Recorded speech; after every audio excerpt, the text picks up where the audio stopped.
We could do this story in a video. I'm here in the shop.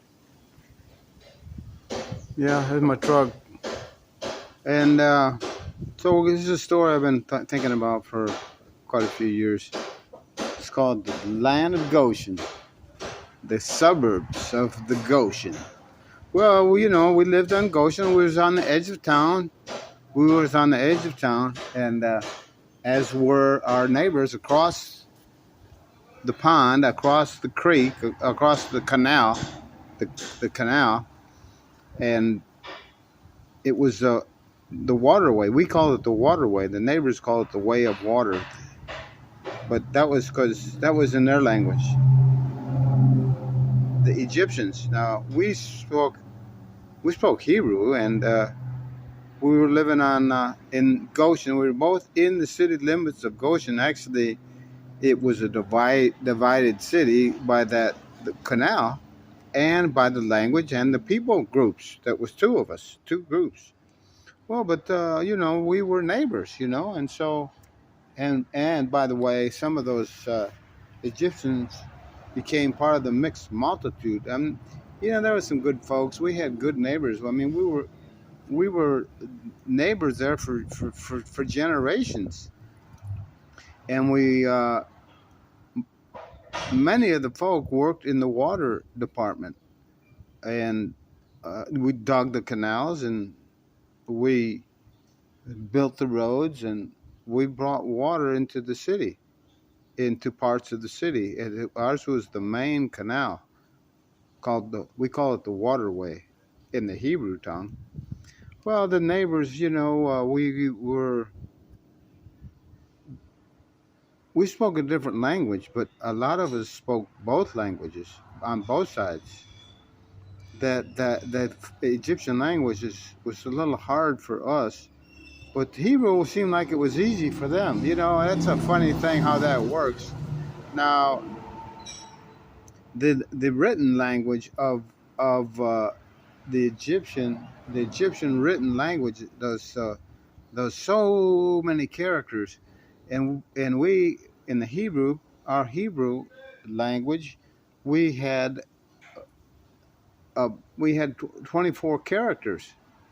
They had thousands. Language was phonetic. Their language was, and still is today, by the way, and their language is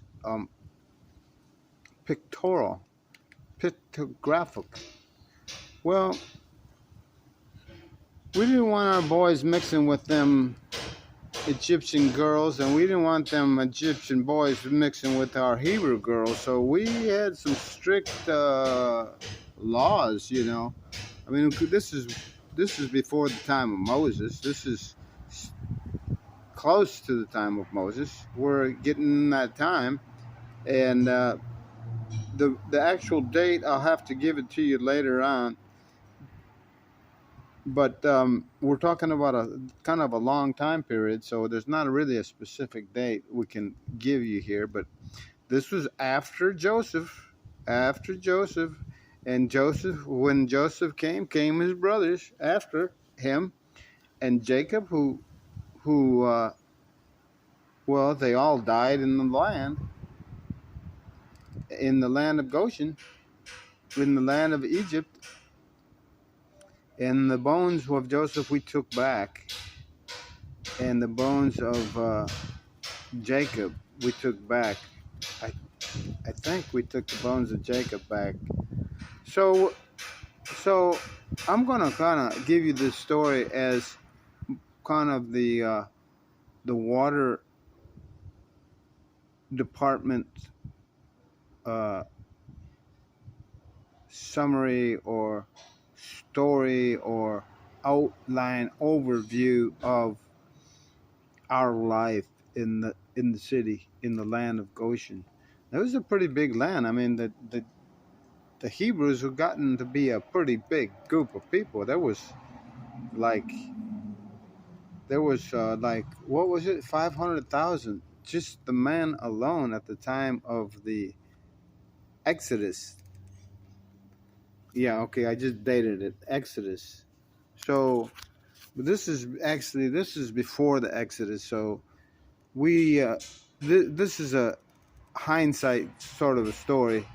I want to bring some of these episodes, if there is an episode, of a current event news, like uh, uh, re- recalling of the time at the time. So we were in Goshen. I wish you had a camera in those days. We didn't have no cameras.